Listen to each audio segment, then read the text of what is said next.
और ये क्यों है, या हमें ये डिस्ट्रैक्शन और इसका इम्पोर्टेंस क्यों समझना है? क्योंकि आयुर्वेद के हिसाब से हर व्यक्ति यूनिक है।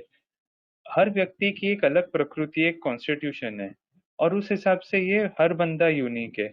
यानी ये तीनों लड़कियां ही हैं, बट तीनों की प्रकृति के हिसाब से इनका ये बॉडी आउटलाइन, इनकी मेंटल कैपेबिलिटीज, इनकी फंक्शनिंग कैपेबिलिटीज चेंज हो जाती हैं।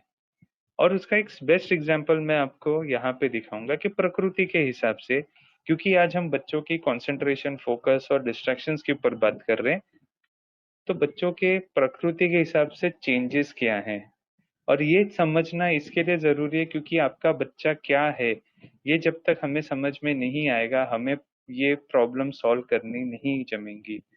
आपका बच्चा का फोकस का प्रॉब्लम है, तो अगर वो वात प्रकृति का है तो वो हमेशा पुअर ही रहेगा। पित्त प्रकृति का है तो वो शॉर्ट ड्यूरेशन का ही रहेगा। कफ का रहेगा तो लॉन्गर ड्यूरेशन का। और एक याद रखिए, अभी आप ये मत बोलिएगा मेरे बच्चे की प्रकृति बदलनी है। प्रकृति बदलती नहीं है, it's from the time of conception. और इसी के लिए आयुर्वेद में गर्भ संस्कार नाम की चीज कही गई है, उसके नियम बोले गए, ओनली बिकॉज वो वहां से शुरू होता है, बीज वहां से आता है। और इवन ड्यूरिंग प्रेगनेंसी माँ क्या करती है, क्या खाती पीती है, क्या देखती है, क्या सुनती है, सबका इफेक्ट होता है। तो आप अभी बच्चे की सडनली बोलो कि अभी मैं उसके बच्चे को वात से कफ की प्रकृति बनाता हूँ, नॉट एट ऑल पॉसिबल। और करिएगा भी मत, पागलपन, परेशान हो जाओगे और लूट लिए जाओगे। उसको कंट्रोल किया जा सकता है, बट द प्रकृति कैन नॉट चेंज। सिर्फ ये होता है in the age group of 10 to 16 easy है, बट आफ्टर 16 ईयर्स उस पर बहुत मास्किंग आ जाती है, आजू बाजू के एनवायरनमेंट की और उसकी। तो कई बार आपको प्रकृति डिसाइड करने में ही गड़बड़ होती है। इसके लिए जब हम प्रकृति परीक्षण करने बैठते हैं, तो ऑलमोस्ट 30 to 90 मिनट्स का टाइम लगता है। हम उसको एनालाइज करते हैं, देन वी एक्चुअली टेल कि ये क्या प्रकृति है, रादर देन वो बताए, हम उसे बताते हैं कि तू क्या है। और वो 100% अफर्मेटिव आंसर ही देता है। तो इसके लिए वात प्रकृति का बच्चे, उनके बच्चों में जो फोकस है वो पुअर ही रहने वाला है। वो इजीली डिस्ट्रैक्टेड रहने वाले हैं।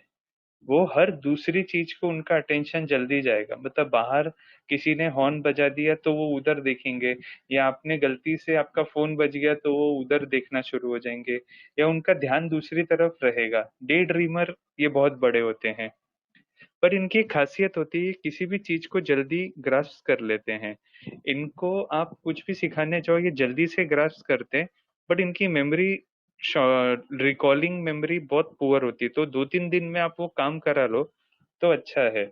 मतलब इसका आपको एग्जांपल दूंगा, कहीं आपने, इवन अभी हमने कॉलेज और स्कूल्स में देखे थे कि बच्चे 2 रात पहले पढ़ते थे, एग्जाम में एकदम टॉप आते थे, और फिर वापस पूछो तो कुछ नहीं आता था। ये प्रकृति के बच्चे हैं कि आज पढ़ा, कल एग्जाम में आज पढ़ा, अच्छे से सब पढ़ लिया, काम खत्म हो गया।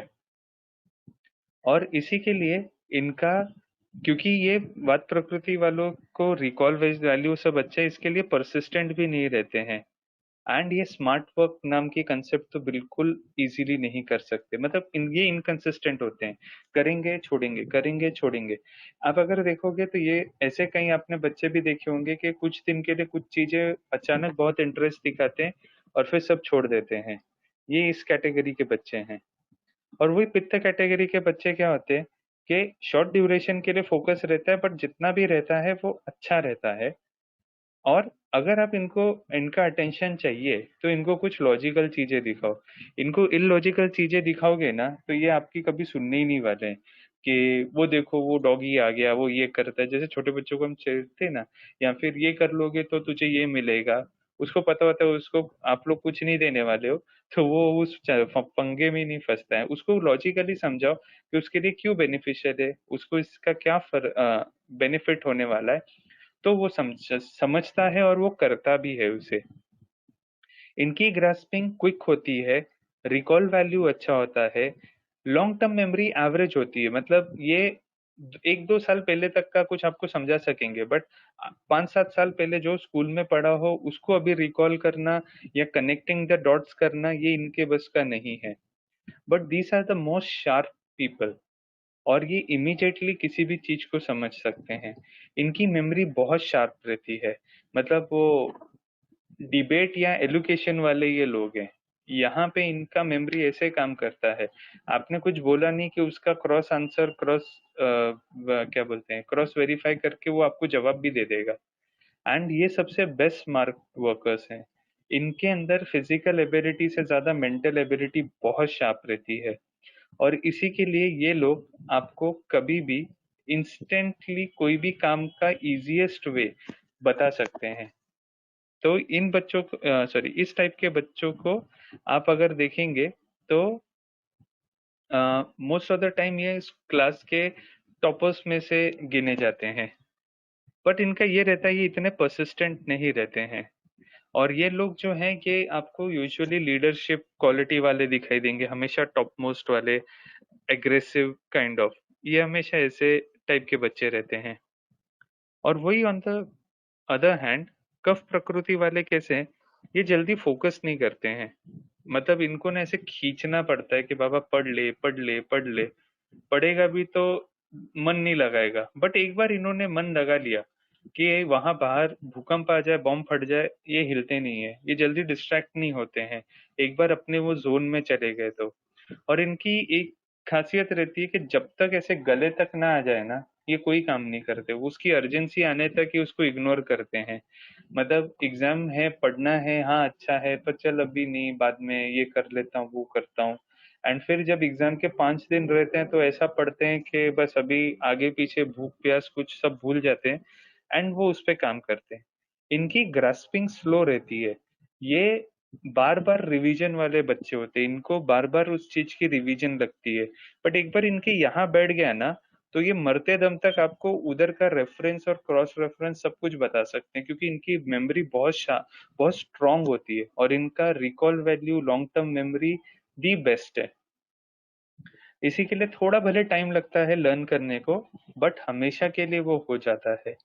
और ये स्मार्ट वर्कर्स नहीं है, but they can understand and copy things फटाफट। मतलब आपने इनको अगर क्रिएटिव से ज्यादा रिसर्चर बनाया तो ज्यादा बच्चे अच्छे रहते हैं, क्योंकि इनको पता है कि किधर से क्या अच्छा कॉपी करना और उसको इम्प्लीमेंट करना, ये उसमें है। और सबसे इम्पोर्टेंट है, ये सबसे परसिस्टेंट लोग हैं। मतलब एक बार अगर फेलियर भी आ गया ना तो इनको कोई फर्क नहीं पड़ता है। ये उसमें से और रास्ता निकालते हैं और रास्ता निकालते हैं और परसिस्टेंटली अपने लक्ष्य के पीछे जाते हैं। तो ये लोग जो एक बार ठान लेते हैं ना, फिर जब तक वो पाते नहीं, ये लोग शांत नहीं बैठते हैं। ये इनकी खासियत है। तो इस हिसाब से पहले समझिए आपका बच्चा क्या है। आपका बच्चा कई बार इसमें से मिक्स्ड क्वालिटीज दिखाएगा। वो होता है क्योंकि हर बच्चे में अलग अलग कंडीशनिंग, अलग अलग चीजें होती हैं। इसी के लिए एक डॉक्टर लगता है उसको समझाने के लिए। आप चाहे जितने भी यूट्यूब चैनल्स देख लो, आपको उसका ये बेसिक फ्रेमवर्क ही दिखेगा। बट आपको लगेगा यार मेरे में तो ये भी है ये भी है, तीनों का मिक्सचर है कि क्या। वैसे नहीं होता है, उसके लेवल्स होते हैं, 10 लेवल्स होते हैं। वो 10 लेवल्स में से हर एक को छांटना पड़ता है और फिर उसमें से एक्चुअल आपकी प्रकृति समझती है।